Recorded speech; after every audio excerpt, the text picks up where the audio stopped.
ku dhawaad hal sano iyo bar ayay xiran tahay xaruntii caafimaadka deegaanka Wargalo ee bariga gobolka Mudug kadib markii uu mashruuci caafimaadi ka dhamaaday hay'adii samafal ee gacanta ku haysay xaruntaasi deegaanada bariga gobolka Mudug oo caafimaad ahaan hooseeyay ayaa arrintaani la soo daristay deegaanka Wargalo waxaana odayaasha iyo waxgaradka deegaanku ay sheegeen in baahiyo kala duwan ay ka jiraan deegaanka taas oo ay ugu weyn tahay caafimaadka biyaha iyo gaabis ka jira dhanka waxbarashada deegaanka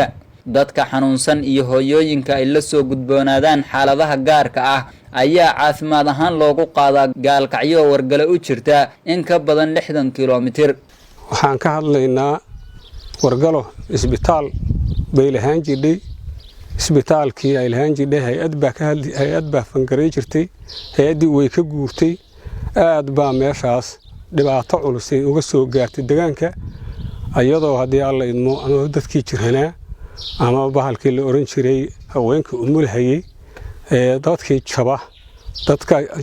aad u durufaysan meeshaas dhibaato baa naga soo daristay waxaan rabnaa in la ka caawiyo oo meeshaas dhibaatadana la ka caawiyo hal sano iyo 3 bilood uu naga xiran yahay intii ka horeysana dhowr sano noo shaqeynayay halkaas sana iyo 3 bilood buu naga xiran yahay sababta keentana waxa weeyaan hay'ad baa noo horeeyay dhaqaale ka bixi jirtay noo fangaray jirtay kontraktii baa ka go'ay hay'adii baa naga guurtay sidaas uu ku xiran yahay tabar anagu aan leenahay aan ku furanana waan weyn meeshaan waxa ka jira labada carqaladood oo isbitaalka ay tahay isbitaalka oo ahaa dadweynihii meesha ku dhaqnaa inay meesha daawalaan ugu laadaan ilmihii haday naag umada tahay hadii mid sideedaba hadii laan maayo far ay tahay meeshaas dhibaato weyn baa ka haysa degmada waxaan codsanaynaa in maaragtay si degdeg ah nala ku soo caawiyo dhinaca isbitaalka kaleete waxyaabo badan bay kaga baahan tahay oo baahiyo badan gaar ah ka sii jira hadda isbitaalka hadii la fiirsho muddo hal sano iyo xogaa u xiran yahay waxa dhacday halkaas sano iyo xogaa gabadha halkan ku foolata hadii gaalkacyo isbitaal ugu soo gaalkacyo hadii loo qaadana dhibaato badan bay kala soo kulmaysaa qaar dhax bay isaga dhalhayaan qaar hadii rabaan isaga dhimanayaan qaar waxa weeye xaalad adduun bay la kulmayaan tiro badan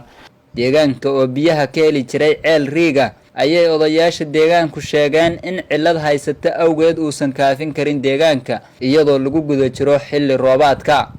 matoor baa laga cabi jiray ceelku waa biyo waah ceel malisaasa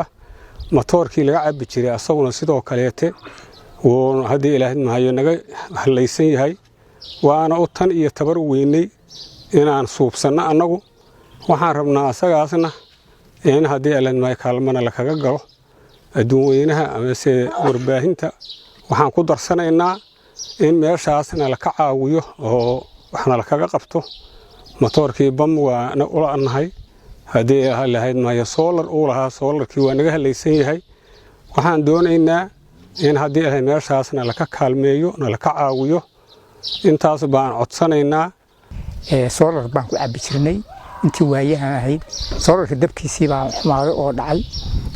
bumbadii waa xamil waayay bumbadii waa naga gubatay solarkiina waa naga halaabay waxaan rabnaa ayadaasna in gacan loo fidiyo waxbarashada deegaanka waa mid kale ah ee ka shaqeysa arrimaha bulshada aasaasiga oo ah hase ahaatee gaabis ayaa ka jira qudheeda sida uu noo sheegay Cabdiweli Axmed Faarax Bayr oo kamid ah dhalinyarada deegaanka dhinaca iskuulka waxa weeye aad iyo aad waxbarashadiisa oo hooseysa deegaanana la mid ka dhinaca xagga naga jiray kuwa xagga naga jira la mid ma ahayn waxa weeyaan waxa way aad iyo aad uga hooseynaa wasaaradda ku shaqulka iskuulka